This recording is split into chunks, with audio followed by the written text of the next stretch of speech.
Pesquisas da neurociência constataram que as crianças no início da vida têm capacidade de aprendizado subestimada. Isto é, crianças são capazes de assimilar e aprender muito mais do que se imaginava. A infância plena garante o desenvolvimento e construção de uma sociedade mais igualitária e justa. O documentário O Começo da Vida mostra que dar prioridade a essa fase da vida com cuidado, atenção e, claro, políticas públicas pode definir o futuro da humanidade. Vamos ver o trailer. Como que você chama? One of the things that we know is that babies are the best learning machines in the universe. They're the world's original innovators. Every second, the brain is making between 700 and 1,000 new connections every second. Che ogni bimbo che nasce è una specie di sorpresa per l'umanità. Eu vou até o céu quando vejo ele batendo palminha, cara. How does it feel to be human? This life, what is this? Me siento mejor, sí, gracias. If you do not listen to children, you lose our children. Eu quero que eles saibam que eles têm uma voz e que eu estou enxergando eles, que eu estou escutando o que eles estão falando. Eu queria ser uma mãe mais presente. Eu queria poder escutar eles.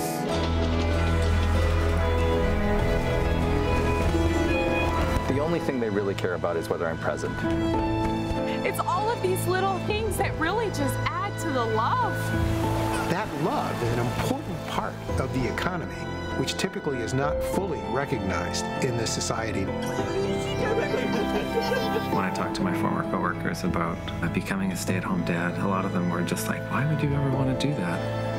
Está formando a humanidade, cara. Como é que a gente pode pensar num mundo de paz, de colaboração, de bem-aventurança, onde o começo da vida não é levado em conta?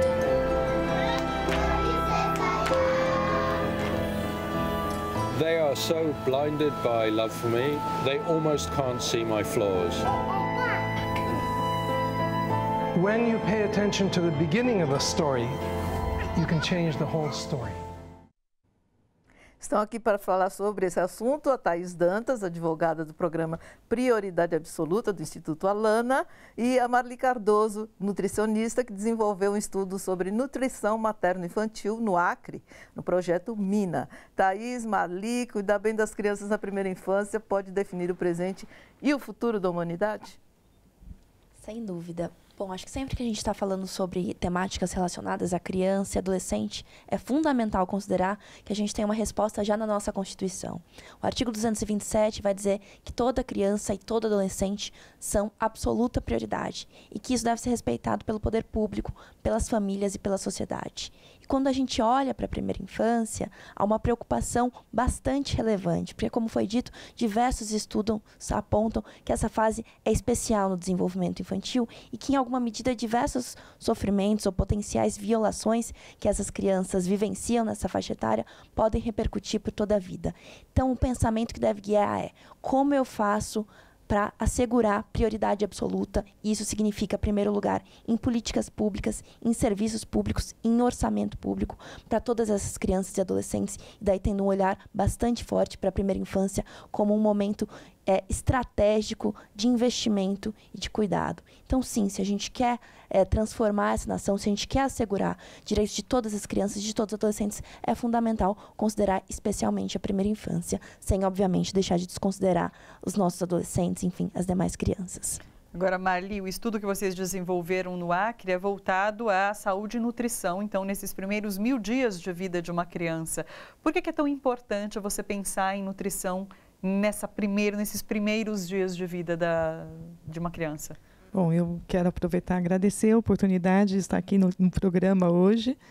O estudo MINA, então, é um estudo materno-infantil, com ênfase em saúde e alimentação nos primeiros 1000 dias de vida, no Acre, como o primeiro estudo de coorte, uma coorte de nascimentos na Amazônia brasileira.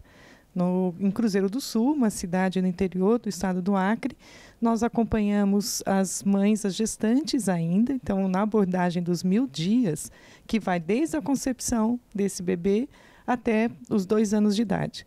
E por que esse período é tão importante? Ele é considerado em várias iniciativas no mundo inteiro um período de janela de oportunidades para o futuro dessa nova geração, que se forma já no período da gravidez.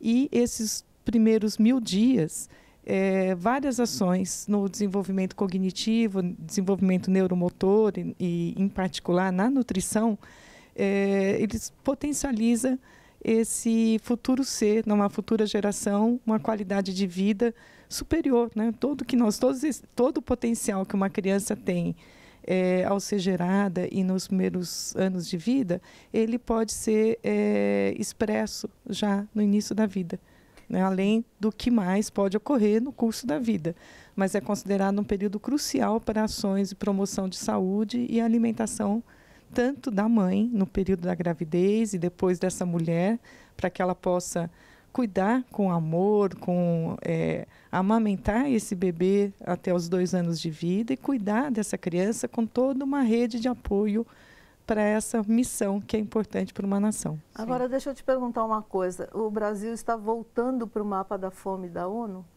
Então, a gente deve ter muita preocupação com relação a esse futuro, já que você falou das condições ideais para quem realmente vai se alimentar normalmente, né? A mãe que vai se alimentar, as crianças que poderão ser bem alimentadas.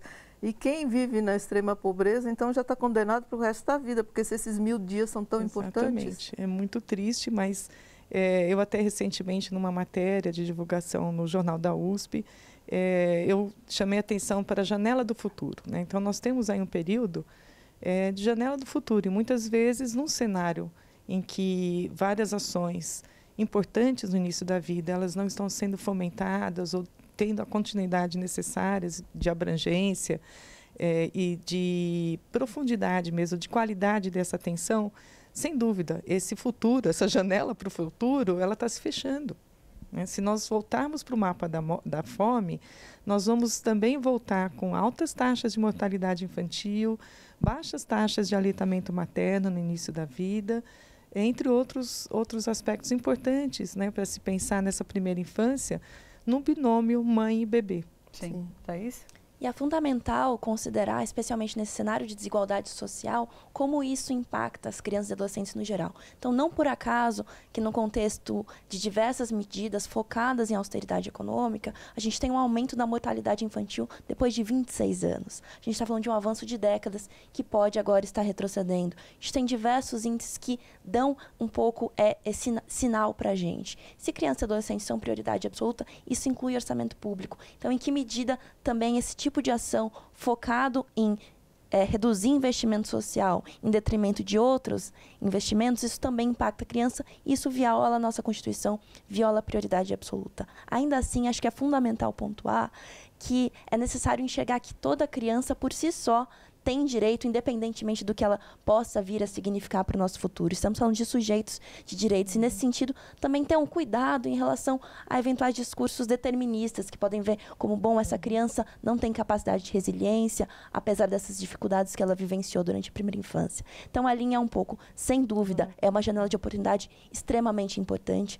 É fundamental evitar violações nesse período, promover direitos, assegurar o máximo possível. No entanto, nenhuma criança, nenhum adolescente pode ser deixado para trás. Então, é mais essa mentalidade de que, sim, é um momento estratégico. E um país, especialmente nesse contexto, deve fazer essa escolha estratégica. O Prêmio Nobel de Economia, James Heckman, ele apontou que a cada $1 investido na primeira infância, você pode ter um retorno de até $7. Em que medida? A partir do momento que eu foco nessa faixa etária de até 6 anos de idade, posteriormente eu consigo economizar no combate à criminalidade, na questão de capacitação para o trabalho. Então, de fato, é toda uma lógica que está alinhada à Constituição, que está alinhada à nossa prática e que vai, de fato, colocar crianças e adolescentes em primeiro lugar. A gente precisa internalizar isso tanto enquanto sociedade, como também enquanto poder público, enquanto se propõe para essa nação. É nesse sentido que se fala que tem que agir nessa fase da vida para você ter uma sociedade mais justa, mais igualitária, para você trabalhar com a desigualdade econômica. É nesse sentido de criação de políticas públicas e de efetivação, mais do que criação, efetivação de políticas públicas. Eu acho que efetivação e permanência, né? Nós tivemos, ao longo das últimas décadas, uma série de programas importantes para potencializar esse desenvolvimento infantil. vários programas federais, em particular no Acre, nesse estudo que nós realizamos em Cruzeiro do Sul, são realidades que dependem muito de iniciativas federais, do Ministério da Saúde, do Ministério da Educação, de ações. São municípios pequenos, com uma economia muito precária, uma população mais vulnerável ainda, se você ainda considerar em outras regiões, em relação a outras regiões do país. Então, são políticas que vinham sendo implementadas, que precisam de continuidade. A gente discutiu, inclusive, hoje, porque tem essa informação do programa Mais Médicos, que 1.000 inscritos desistiram do programa Mais Médicos. Do programa. E são pessoas que, por exemplo, nessas áreas remotas, nesses lugares, em áreas rurais, mais distantes do interior do país como um todo, e particularmente na região norte, tem um impacto muito sério, muito ruim. Sim. Quer dizer, a gente não quer predeterminar o futuro dessas crianças, mas quando a gente vê as medidas econômicas e sociais que estão sendo tomadas agora, é meio inevitável que a gente pense que realmente o futuro vai ser bastante complicado para a nossa população. Né? Nós somos um país de terceiro mundo, mas estamos sendo vistos como, sei lá, uma oportunidade de financiarização, né, internacional. Quer dizer, só se pensa em quanto economizar, quanto vai economizar na Previdência, quanto vai economizar tirando dinheiro das universidades, das escolas, sem dinheiro para a construção de creches. Quer dizer, se pensa muito mais em dinheiro, não em pessoas, né? Nós estamos vivendo esse período, não é? Sim, é evidente que isso terá consequências, não só no futuro, mas isso já está acontecendo agora. Né? É visível isso, os índices, principalmente aqueles que falam sobre infância, que é uma população que é mais vulnerável, então é inclusive mais fácil observar a flutuação desses índices de vulnerabilidade social. A gente já consegue perceber que essas pessoas estão numa situação mais grave. Então é fundamental não dar passos para trás e não deixar ninguém para trás. Como, de fato, é possível assegurar políticas públicas, e para que isso aconteça, é fundamental também um orçamento público que sustente essas políticas para que haja permanência, avaliação e, de fato, continuidade em um país que se propõe, desde 1988, ao menos no papel, colocar a criança e adolescente como prioridade absoluta. Claro. Eu ressalto isso porque, de fato, é o grande desafio. É o que foi proposto, inclusive, acho que é bacana contar que isso é fruto de iniciativa popular. O fato desse texto estar na Constituição não é por acaso. A gente já fez essa escolha lá atrás, a gente não conseguiu tirar do papel. O que falta para que, de fato, nos mobilizemos todos, família, sociedade e Estado, para colocar nossas crianças e adolescentes em primeiro lugar. Thaís, Marli, muito obrigada pela participação de vocês. Agradeço demais, um debate importantíssimo da gente fazer aqui. Obrigada. Gente, bora fortalecer a TVT? É só clicar em inscrever-se e depois clicar no sininho. Pronto! Assim que pintar notícia nova, você fica sabendo no ato.